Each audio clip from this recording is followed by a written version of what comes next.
தேவன் அருளிய சொல்லி முடியாத அந்த ஈவு கிறிஸ்து உங்களுக்காக எனக்காக கொடுக்கப்பட்டிருக்கிறான் சொன்ன அந்த ஈவை உணர்ந்து கொள்ள வேண்டும். அந்த ஈவனுடைய மேன்மையை உணர்ந்து கொள்ள வேண்டும். அந்த பரிசுனுடைய மதிப்பை உணர்ந்து கொள்ள வேண்டும். இன்னைக்கு அநேக நேரங்களில் அதை உணர்ந்து கொள்ளுகிறதில்லை. எஸ்ரா சொல்லும்போது எஸ்ரா 8:22 சொல்லுகிறான், எங்கள் தேவனாகிய கர்த்தருடைய கரம் தம்மை தேடுகிற யாவர் மேலும் நன்மைக்கு ஏதுவாக இருக்கிறது.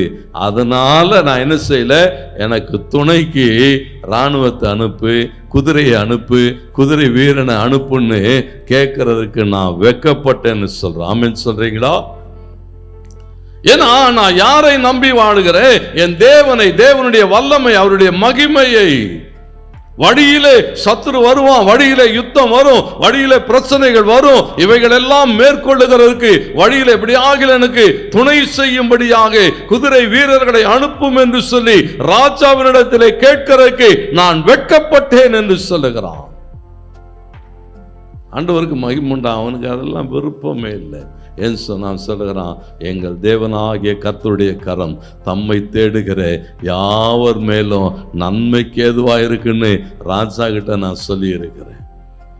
ஒவ்வொரு நாளும் தேவ பிள்ளைகளுடைய வாழ்வில் அப்படிப்பட்ட மேன்மையான சாட்சி இருக்கும். அநேக நேரங்களில் நாம் என்ன யோசிக்கிறோன்னா, அவ்வளவுதான், இதுக்கப்புறம் ஒண்ணும் முடியாது.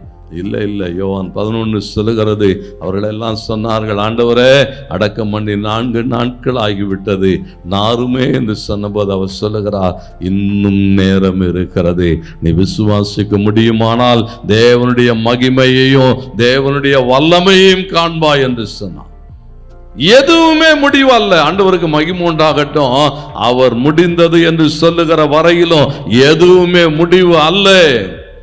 ஒவ்வொரு நாளும் உலகம் சொல்லுங்க, உலகம் என்ன தெரியுமா சொல்லும், அவ்வளவுதான், இதுக்கு மேல ஒன்றும் இல்லை, ஒன்றும் செய்ய முடியாது. லூக்கால வாசிக்கிற போது 8:49 அப்படித்தான் சொல்லுகிறது. அவன் போராடி ஜெபம் பண்ணி இயேசுவை அழைத்து கொண்டு வருகிற போது உலகம் வந்து சொன்னது, அவரை விட்டுரு, இதுக்கு மேல அவர் என்ன செய்யாது, வருத்தப்படுத்தாத, பிள்ளை மறிச்சு போச்சு, இனி ஒன்றும் பண்ண முடியாது, போய் ஆக வேண்டிய வேலையை பார்ப்போம். ஆண்டவர் அடுத்த வார்த்தை என்ன தெரியுமா சொன்னார், பயப்படாதே, விசுவாசம் உள்ளவனாயிரு, அப்பொழுது அவள் பாருங்க. ஆண்டவர் என்னன்னா, எந்த சூழலை கண்டும் பயப்படாதிருங்கள்.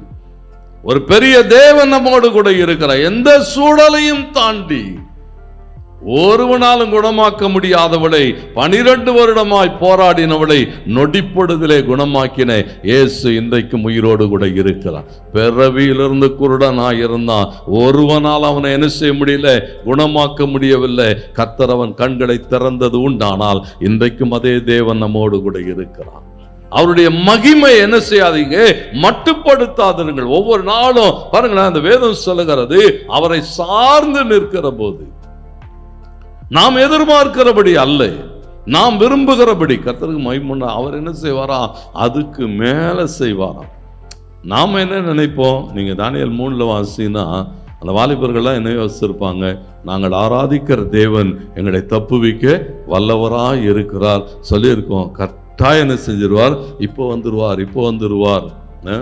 இந்த சினிமாலாம் கதாநாயகன் வரும் மாதிரி கடைசியில் வந்து அப்படியே டக், அவர் வரவே இல்லையா. அவரு சிஷ்யர்கள் எல்லாம் சொன்னார்கள், நீ சிநேகிக்கிறவன் வியாதியாயிருக்கிறான். மார்த்தாலும் மரியாதை யோசிச்சிருப்பாங்க, இல்லை இப்போ வந்துருவாரு, கடைசி நேரம் இழுத்துட்டு இருக்கான், இப்போ வந்துருவாரு. ஒன்னும் வரலை.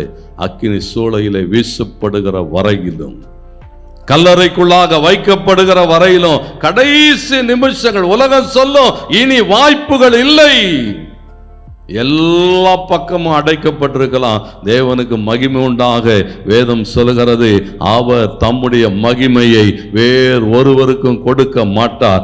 அவர் தம்முடைய பிள்ளைகளின் விசுவாசத்தை உறுதிப்படுத்துகிற தேவன். அக்கினி சூளைக்கு நடுவிலே இறங்கி வந்தது உண்டானால் இன்றைக்கும் அவர் அப்படித்தான் கிரியைகளை செய்வார்.